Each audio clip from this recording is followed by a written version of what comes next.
Harlan Coben's best-selling novel Fool Me Once has gotten itself a Netflix adaptation, but not without a few changes. Only one way. I killed him. Welcome to The Rewind. Today, we'll be talking about Fool Me Once, the surprising differences between the book and the show. Before we begin, make sure to give this video a like and hit that subscribe button for good luck. Deviating from the source material is super common when making any adaptation. Some things that make sense in a book might not translate well on a screen, but it goes without saying that book readers are not always happy with some of these changes. Fool Me Once has become one of Netflix's most popular thrillers since its release, even with the changes made to the source material. How can a dead man appear on a secret camera? You're not going to believe your eyes. Wait, the hell? New names and new characters.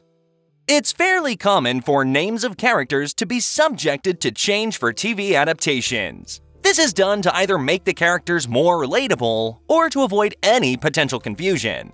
Some characters in the Netflix adaptation of Fool Me Once don't have the same names as their book counterparts. Maya's best friend in the book was named Eva, while here she's named Eileen. Alexa became Abby, Roger Kearse was changed to Sammy Kearse, Tommy Douglas is now Tommy Dark, and Claire's summer fling, Jean-Pierre, was changed to Alexander Dossman. He's dead, Isabella. You hurt him. He's dead, and he's there on the camera whilst you were in the house.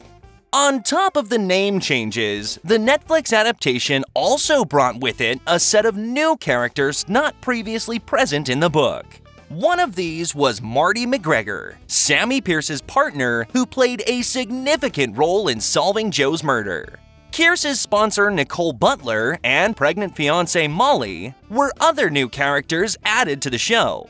We also meet someone from Claire Stern's past, Lewis, a son she once gave up for adoption. I want answers. Branched out storylines. In the book, Kearse is a significant character, being the main investigator in Joe Burkett's case. Despite this, not much is known about him. The Netflix series, however, gave Kearse a much-needed backstory, and a lot more depth was added to his character. He was portrayed as a recovering alcoholic and had a fiancée who he expected a son with. Kearse also had a mysterious illness that was supposedly caused by faulty medication, that of which was being manufactured by Burkett Pharmaceuticals. Without these new additions to his story, Kearse would have probably not been this compelling of a character. Maya's niece and nephew, Abby and Daniel Walker, are mostly relegated to the background in the novel. However, in the adaptation, the two were more involved in the story. When the duo go digging into their mother's past, they discover that when Claire was in her 20s, she fell pregnant and gave the baby up for adoption.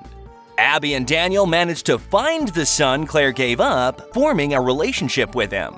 Their storyline was a new addition to the series. The novel does not depict that part of Abby, Daniel, or Claire's life, but ultimately, their story offered a refreshing new mystery in the show.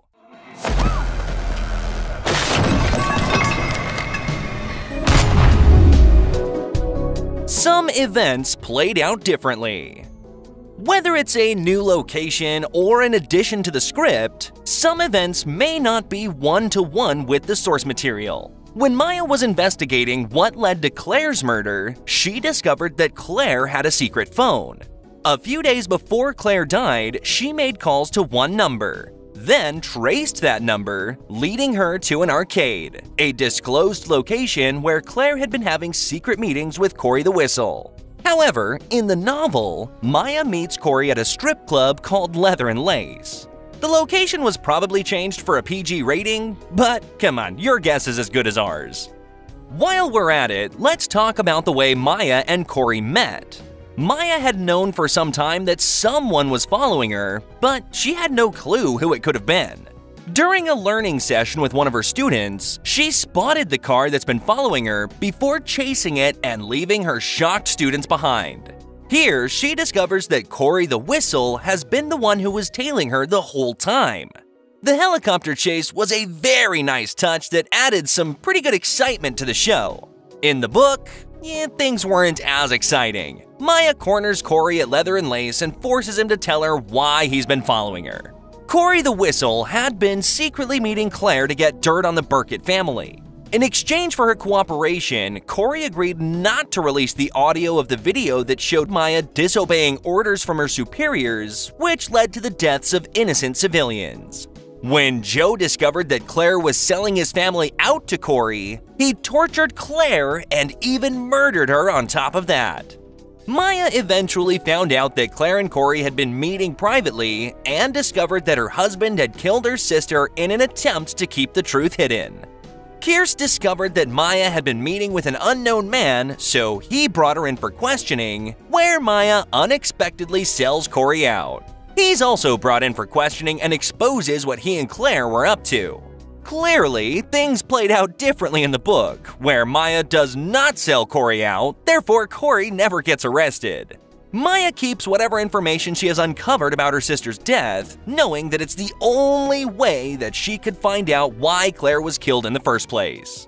Additionally, Corey is extremely adept at hiding from the officials. He wouldn't have given himself up or his source so easily. She broke into our house, admitted killing our brother. Brand new ending. In this ending, Kearse found out that Maya was the one who killed Joe when one of the bikers in the park confessed. Kearse confronted Maya, but instead of arresting her, she convinced him to let her go so she could make the Burkett family pay for their crimes. The two had a heart-to-heart conversation, and Kearse tells Maya about his illness, which he suspected was a side effect from the drugs he took. However, in the book, Kearse doesn't arrest Maya for killing Joe. Instead, Maya dies before the police can arrest her for the crime. No! No, they murdered her! In front of the whole fucking world! Were there any differences that we missed? Before you leave, don't forget to give this video a like and leave your thoughts in the comments down below. Check out these other videos from The Rewind, and don't forget to subscribe and hit the bell icon so you don't miss any of our future uploads.